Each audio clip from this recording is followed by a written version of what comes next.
আসসালামু আলাইকুম সুপ্রিয় ভিউয়ার্স, আপনাদের সামনে আজকে নিয়ে আসলাম সুরি সেলোয়ার কাটিং, যেটাকে আপনারা সুজ বলে থাকেন। এখানে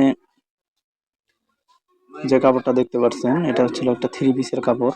2.5 গজ কাপড় আছে, এখানে 2 গজ 4 গিরা দিয়েও আপনারা কাটতে পারবেন।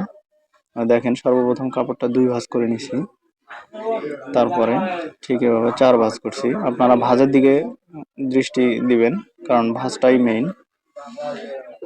4 ভাবে ভাঁজে কিভাবে ভাঁজ করলাম আমার দেখতে পাচ্ছেন। আমার ডান সাইডে, ডান হাতের এদিকে ছিল খোলা সাইড গুলো, এবং আমার সামনের দিকে খোলা সাইড। আমি খোলা সাইডের দিকে সোজা করে দাগ দিয়ে নিলাম আঁকা বাঁকা। এখানে আমি আরো 1/2 ইঞ্চি একটা দাগ দিয়ে নিচ্ছি।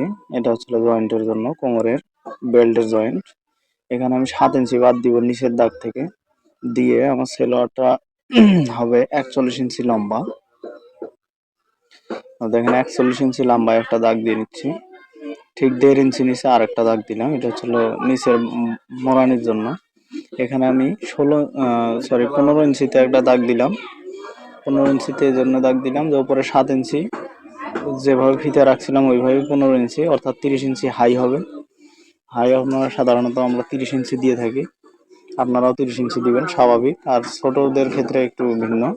আর এখানে আমি 5.5 দিলাম, অর্থাৎ 9.5 9.5 হবে। এখানে আমি 6 ইঞ্চির মতো বাতি রাখলাম। এখানে 4.5 ইঞ্চি উপরে হবে টিপ বোতামের, মানে ফাড়ার শেষ অংশ। এখানে 11 ইঞ্চি মেপে নিয়ে 1 ইঞ্চি এক্সট্রা কাপড় নিলাম।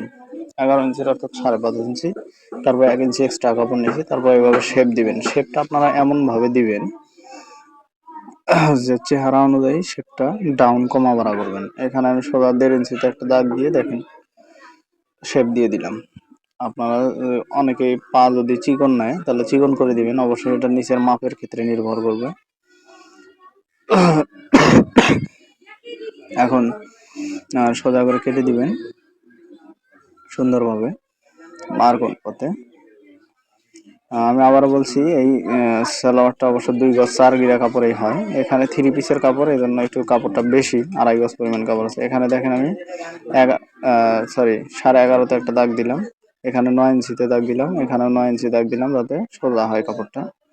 এটা ছিল বেল্টের অংশটা। এই দেখেন, সোজা করে 9 দাগ দিয়ে নিলাম। 11.5 ইঞ্চি, এদিকে 9 ইঞ্চি। ঠিক এভাবে আপনারা দাগ দিবেন। আর আমি যেভাবে কাপড়টা ভাঁজ ফেলছি ঠিক এভাবেই ভাঁজ ফেলবেন, তাহলে কোনো প্রকার জয়েন্ট করবে না। আমি মূল কাপড়টা কেটে নিচ্ছি। এই শেপটা আবারও বলছি, এই শেপটা আপনারা যার যেরকম দরকার সেভাবে ডাউন এবং হালকা করে নিতে পারেন। আমি যার জন্য কাটতেছি সে একটু চেহারা মোটামুটি আছে, এই কারণে শেপটা একটু কম দিছি। আপনারা আরো বেশি শেপ দিতে পারেন। আর এখানে এই যে বেল পাটটা কাটলাম, এখানে টিকেন দিয়ে নিলাম। এখানে 2টা অংশ আছে অ্যাডজাস্ট। সুন্দরভাবে আপনারা এভাবেই কেটে নেবেন। আশা করি বুঝতে পারছেন আমি কিভাবে দেখালাম, একদম সহজভাবে চুরি সালোয়ার কাটিং। এখানে একটা টিকেন দিয়ে নিলাম, এখানে ফাড়া হবে। আর আপনারা যারা নতুন আছেন তারা অবশ্যই আমার চ্যানেলটিতে লাইক দিবেন, এবং ভিডিও ভালো লাগলে লাইক দিবেন, এবং চ্যানেলটি সাবস্ক্রাইব করে রাখবেন।